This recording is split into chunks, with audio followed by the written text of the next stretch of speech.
Going from former State Senator Kathy Young to Alfred University political science professor Dr. Robert Heineman. We have to keep the folks out there reasonably informed, and certainly Kathy Young can do that to start with, that's for sure. Dr. Heineman, you talked, I think it was on last week's show or maybe the week before, that Dr. Birx, who's on President Trump's panel, was a Houghton college graduate.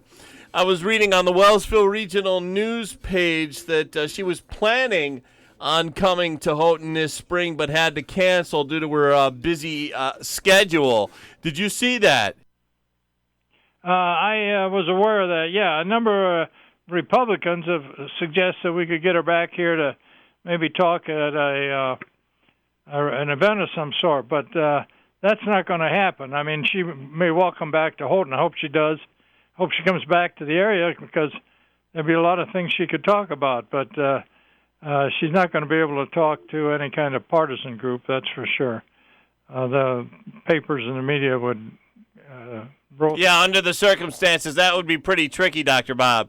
Yeah, but she certainly has a lot to offer, and again, I sent out a little email to the family today with that point in the news that, you know, we may be a small county, Brian, but we're pretty good. And I suppose Ben can follow right along. Dr. Bob, Bernie Sanders is out of the race. What's your professional analysis there, Doc? Well, I think he is not going to go away. I think that would be a big mistake. I see where Mr. Biden's wife's already saying, well, now we can get some work done. Well, I think what's her name, Jill? I think I'd slow up a little bit there, Jill, because Bernie's not going to go away. He's going to stay on the ballot in these upcoming elections, if there are any. And so he will probably pick up a few more delegates here and there. I think first and foremost we should say as background that he did not do nearly as well in Wisconsin as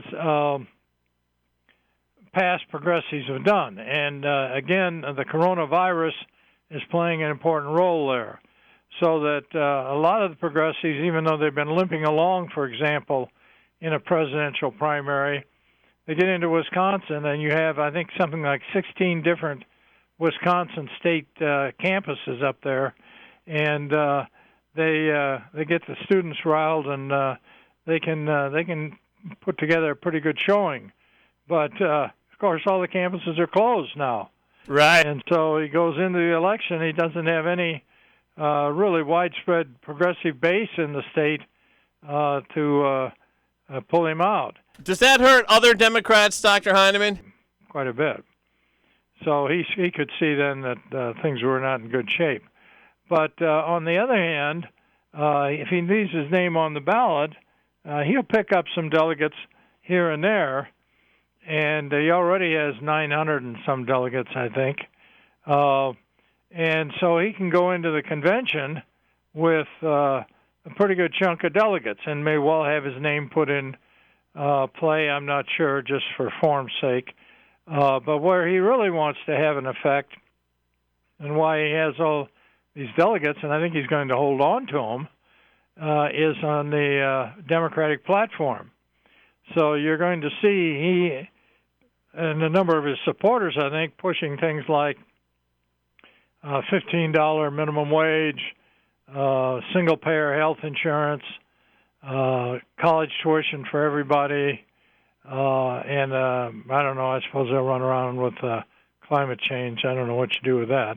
But the point is, all these gung-ho progressive items, he's going to be pushing those to be in the Democratic platform.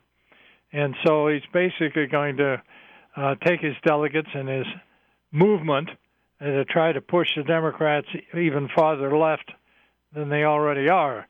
And that may not work too well publicly for the public at large, but nonetheless may have some effect on how the Democrats go into November. On the other hand, I don't know how many people pay much attention to the platforms anyway. But the point is, he'll be trying to force Biden or whoever the nominee is to be more to the left. Now, interesting enough, some people are saying maybe we should just cancel the Democrat convention. With this virus and all the screw-ups in the various primaries, which, of course, are going to be, to put it mildly, a lot stranger than they have been in the past, they could make a case that we might just as well just skip the Democrat convention and accept Joe Biden as our nominee. And the advantage of that would be, first of all, it gives Biden a nomination pretty much by acclamation. And second, it avoids any kind of embarrassing battles between the progressives and the real nutso left-wingers and the more moderate Democrats. On the other hand, I don't know where that leaves our good friend Governor Cuomo, because, as you know, there's increasing feeling that Cuomo should be the nominee. And some people are talking about a write-in campaign, and apparently some of the big bundlers, the people who give the big money to the Democrats, are saying that Cuomo should be considered, if not for president, at least for the VP spot. And so there is increasing pressure there to move Cuomo to the top. Governor Cuomo, Dr. Bob, if you were Governor Andrew Cuomo, would you want to be vice president? Would you take that part of the ticket? Yeah, absolutely. You're dealing with a guy, Joe Biden, who's 78 years old, 77, 78 years old, is clearly, I think, showing his age, and almost certainly will not be running for a second term. So coming in as a VP candidate would allow you all kinds of advantages. One of which, if Biden was not able to complete his term, you would, of course, become president under the Constitution. But it would also allow you to go all around the country, campaigning, meeting people, putting together a reasonably effective organization across the country. There'd be all kinds of advantages to that. So I think he'd be, if he wants to be president sometime, taking the VP spot right now would be a good move. Unless he thinks that Biden is just going to be such an embarrassment that there's no chance they could win. Yeah, poor Joe Biden is so out of it these days, which is too bad because he used to. I can remember watching him on TV newscasts years ago, and wow, he was fast on his feet in those days, Dr. Bob. Is that right? Well, oh yeah. Well, that's. You don't remember that? No, I've never seen Joe Biden as being particularly fast on his feet. Oh, but he no. certainly was. I can agree with you. He certainly was faster back then. Yes. Than he is now. Yeah. Dr. Heineman, on the COVID-19 thing and the economic shutdown, how long do you think the economic shutdown and the social distancing situation will last? Well, I think social distancing is going to be around for quite a while. But I do think there's increasing pressure to open the economy up a little more than it is and open it up in some areas where the virus doesn't seem to have hit nearly as hard. And I think now that they have a sense of what kind of measures you can take and such, you can begin to open up some of these small businesses and things with less danger. I think a couple of things come into play here. First of all, we know that the social distancing, I think, does play a role in holding it down. But also there are some treatments now that seem to be reasonably effective for people who have the virus in terms of lessening the effect of it, shortening the stay, things of that sort. There are a number of treatments out there that look pretty positive. And if they come into play, that would certainly, I think, have a very positive effect on the mortality rate, which is really the key thing that you want to bring under control. I mean, people come down with the flu, they get sick. I mean, that happens fairly often, but you don't want situations where people are dying from it. And I do think that some of those things are going to come on board within 3 or 4 weeks without any trouble. And then the final move, of course, would be moved toward some sort of vaccine. But a vaccine probably going to be some time off into the future yet, off into the fall, late fall. And I think clearly there'll be a lot of pressure to move to open things up more before then. And we'll just have to hope that's the way it goes. Dr. Bob, on the topic of medical treatments, do you have a view on this hydroxychloroquine? Well, I don't know much about it. I know a lot of people have taken it, and I've got a number of friends who've returned from overseas and who still have some of that available, because I guess you're serving overseas or in some of the less developed areas. The State Department of the government sees that you get the stuff right off the bat. I have been told though that it'll certainly give you nightmares. So that would be one little side effect I guess you'd have to take into consideration. But the one concern I think is when you put it together with this other antibiotic, you got to be pretty careful of your heart condition. So you got to be very careful about the cardiac results. I don't think they're by any means something that can't be overcome, but you surely want to be talking to your doctor, right, and make sure that it's all right, it's safe to take it. But it does seem to work. Now there is also another drug coming out of Japan, which seems to be very effective. The Japanese have had very good luck with it, and they're testing that right now. And these are tests that can take, in a week or two, you can get a pretty good idea how effective they are. And so there are some really promising things on the horizon there. And I'll tell you, you turn people loose in this country, and it's amazing how inventive and creative they can be. Sometimes they're good, sometimes they're not so good. Talking to Dr. Robert A. Heineman here on the Friday Newsmaker Show. In this 1 hour Newsmaker Show, we had Kathy Young in the first half hour. Dr. Bob, you're not a Twitter guy, but Donald Trump is. Yes. You've noticed that. He wrote about the press conferences. The Wall Street Journal always forgets to mention that the ratings for the White House press briefings are through the roof. And the only way for me to escape the fake news and get my views across, says Donald J. Trump, U.S. President. What do you make of the Trump press conferences? Yeah, no, I expect to do it. And I think Cuomo's press conferences are probably getting a pretty good-sized audience, too. I think they're important things. Don't get me wrong. I think they have some political ramifications, but they also are important to the public to know what's going on. I do think, Brian, we ought to also touch on this. There's some report coming out, some scientists, social scientists, I guess, have done some studies and are claiming that this coronavirus came over to this country before the Chinese. It didn't come from China so much, it came from Europe. And I'd be very suspicious of that finding. It may have come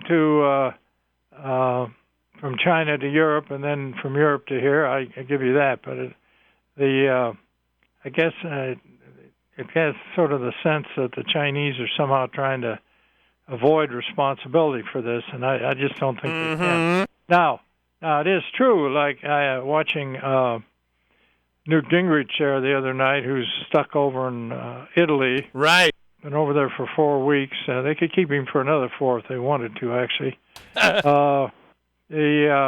He claims that in northern Italy there were 100,000 Chinese workers, and that they'd been traveling back and forth to China for quite some time, and China didn't really try to shut them off. And his feeling was that might have had a real effect on Italy's inability to. Italy didn't shut them off. On Italy's effects with coronavirus.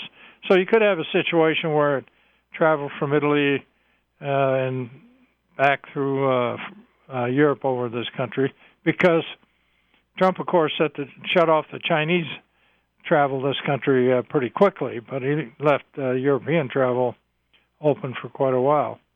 At any rate, I'd be very suspicious of that study. Mm-hmm. Agreed. Dr. Bob, the effect of the coronavirus on small businesses, how are they doing, and how do you think that Washington is doing in helping small businesses?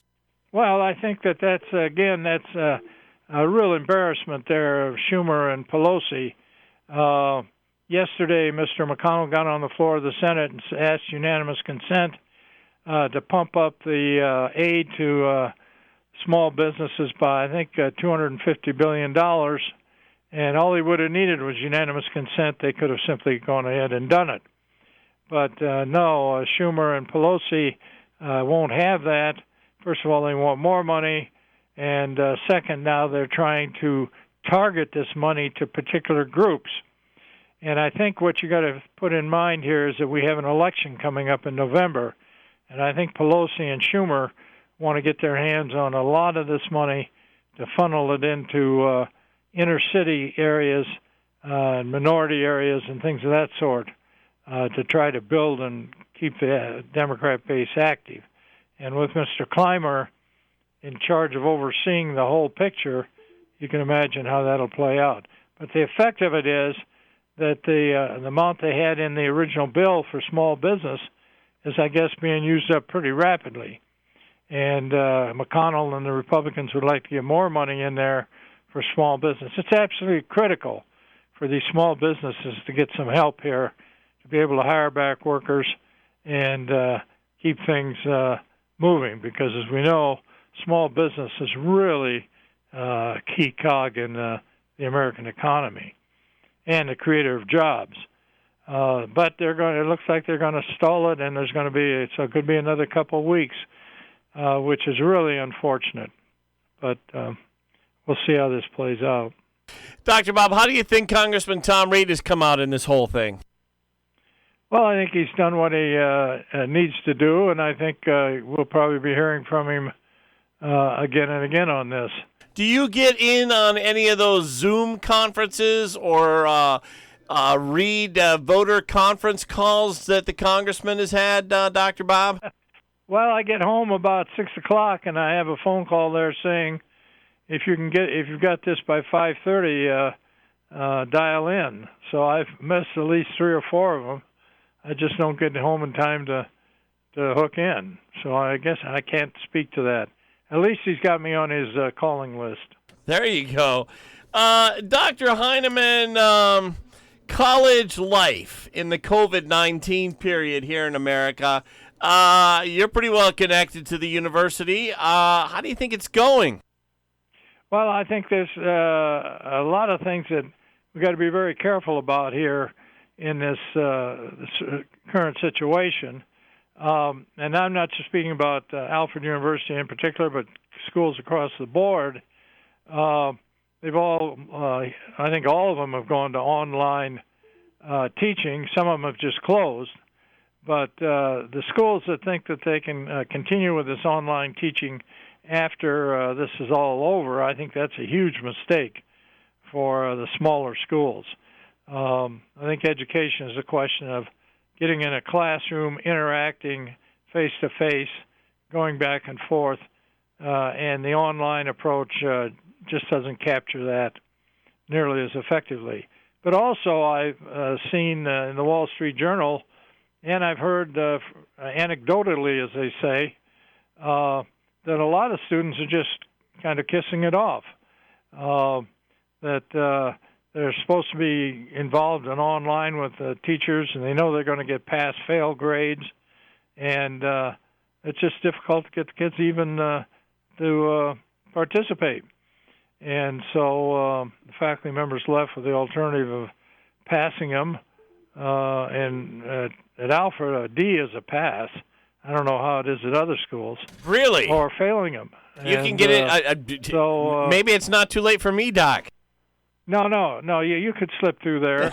In fact, you may have slipped through, Brian. I'm not sure. But in any case, the effects of this, I think, are going to be across the board not good at all.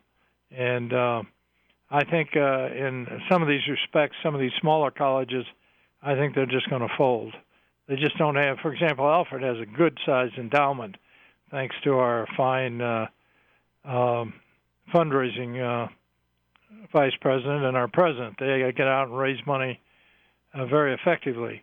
But some of these schools, their endowment is not large at all.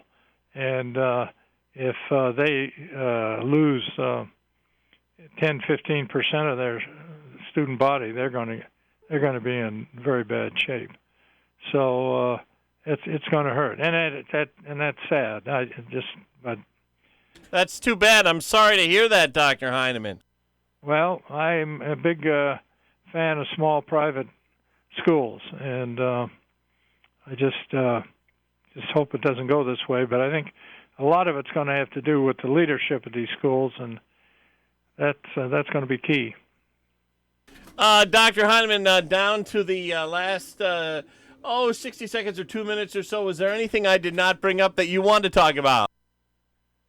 No, I think we've covered most of the waterfront here. I do see there does seem to be some flattening out here in New York State, and I think one of the things and the concerns is that somehow a lot of these projections were way out of kilter with what we're going to see. Fortunately, they seem to what we're going to see seems to be a lot less than what some of these social scientists and epidemiologists were predicting.